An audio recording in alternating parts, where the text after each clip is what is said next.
All right, back for another beer review, and today I'll be reviewing yet another beer from the Goose Island Beer Company, and they are headquartered in Chicago, Illinois, and this is their Oktoberfest, and this is the 2022 release. So this is a Märzen-style Oktoberfest that comes in at 5.7% alcohol by volume, 23 IBUs at the time of review. I don't know exactly how old this can is, but it does have a best by date of December 24th of 2022, and we're just over 3 months away from that date, so we should be fine. Now, this is a beer that, full disclosure, I've never had before. I thought I did because I've been drinking Goose Island stuff for a good 12, 13 years. When I first started drinking craft beer, they were one of the breweries that, you could get here locally in the Buffalo, New York area. There was a lot of different beers from them. And this is one I just never had. I don't know why. It's kind of crazy. But anyway, when I saw the can and it looks like 6.7, it's 5.7, but it looks like 6.7. I was like, wow, that's a pretty big Oktoberfest beer, but it's not. It's 5.7. So it just says Märzen beer, traditional, malty, festive. And that's it. So let's crack it open, get it into the glass. Hopefully it's quite tasty. You don't see a lot of like regular, even seasonal offerings from Goose Island here in Buffalo. We get their Bourbon County every single year on Black Friday, and you'll see stuff from them occasionally, but you don't typically see a lot of their regular stuff, especially at the bottle shops I go to. I got this at a grocery store, and yeah, I was not surprised because that's where I think I would see a lot of their regular offerings, and yeah, I was pretty happy because, again, never had it before. So anyway, yeah, it has that copper-esque kind of amber tone to it. Clarity is great because it is a lager, good carbonation. It had about a finger of a light tan, we'll say light tan, soap sudsy looking head, kind of dissipating a little bit, but definitely soap sudsy. But I'd say that plays the role of some sort of Oktoberfest Märzen for sure. Anyway, it's good nose.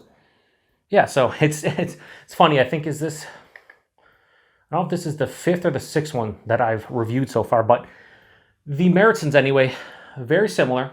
Obviously they're going for that style, so it's hard to sit here and be like, oh, this is something different, but has that bready, caramel, maybe a little bit of toffee in there, biscuity, sweeter malt sensation, touch of like a honey drizzled like toasted bread, and then there's this earthy, slightly spicy kind of hop note. Touch of sulfur, very slight. But yeah, it smells like so many of them, and that's not a bad thing because I do enjoy the style now, where it's still not my favorite, never will be, but I've come to appreciate both the Märzen and Fest beer style, and this just smells like so many of them. No off flavors, no off aromatics, I should say. It just smells really refreshing and like it's going to be a little bit malt forward. So let's get into it. Prost, everybody.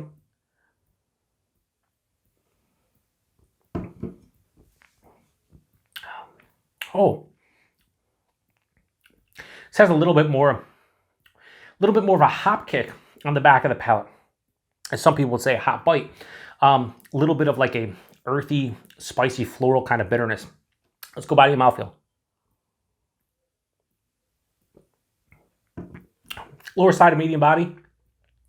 The mouthfeel, crisp, clean, very spritzy on the palate. A little bit more carbonation than the others I've had so far this year. But solid. For the body mouthfeel, damn solid. The taste up front, it's toasted, slightly toasted white bread, a little bit of like a biscuit tone, caramel toffee, touch of honey, but more caramel toffee, if anything. As it passes through the palate, it starts to become a little bit more dry and bitter as it approaches the finish. There's this floral, earthy, slightly spicy bitterness, and this is like a moderate bitterness on this. This is one of the more bitter Oktoberfest beers that I've had. Stylistically, they're supposed to be pretty well balanced. This leans a little bit more dry and bitter than what I'm looking for in this style. That's not to say that it's bad, because I kind of enjoy it, because some of these lean a little bit too sweet for me in terms of like I could drink a can or two, but I don't think I could session them. I don't know if I can session this one because I feel like on the back of my palate, it has this nice semi full-on dry feeling with like an almost moderate bitterness.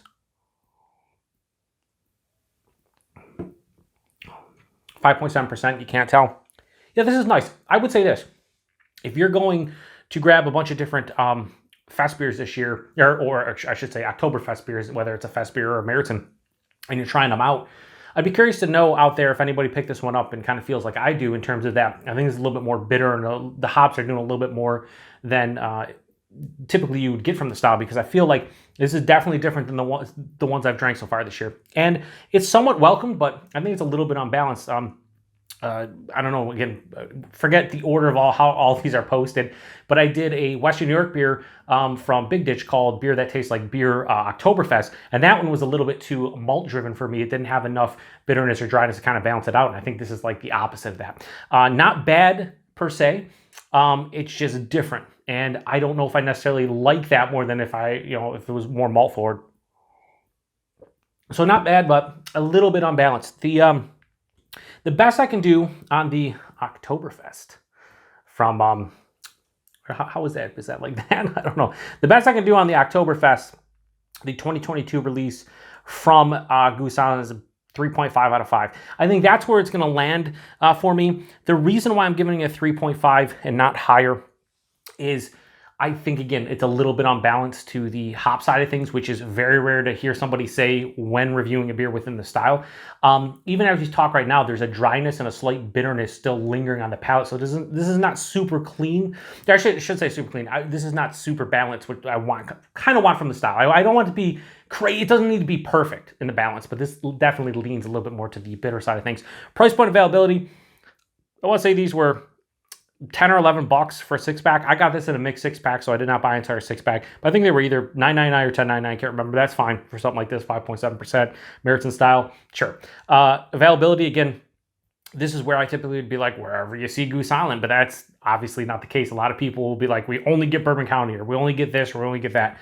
I would say if you do get Goose Island products in your neck of the woods, and I'm sure a lot of you do, yeah, check out your local grocery store, bottle shop, see if they have this one, and if you want to give it a go, give it a go. Again, for me, and beer is subjective. We all have different palates and different opinions and whatnot. For me, this definitely leans more to the hop side of things. This is, dare I say, hop forward to some extent, which sounds crazy for the style. But somebody might drink it out there and be like, "This is beautiful, so well balanced," or it's really malt heavy or whatever. I just think drinking as many as I have now in a row, definitely different. We'll say that. It's definitely different. So if you've had this one before, post in the comment section. Let me know what you think about it, because I think it's solid, albeit unbalanced. And that's where we'll leave it. So till the next one, Prost.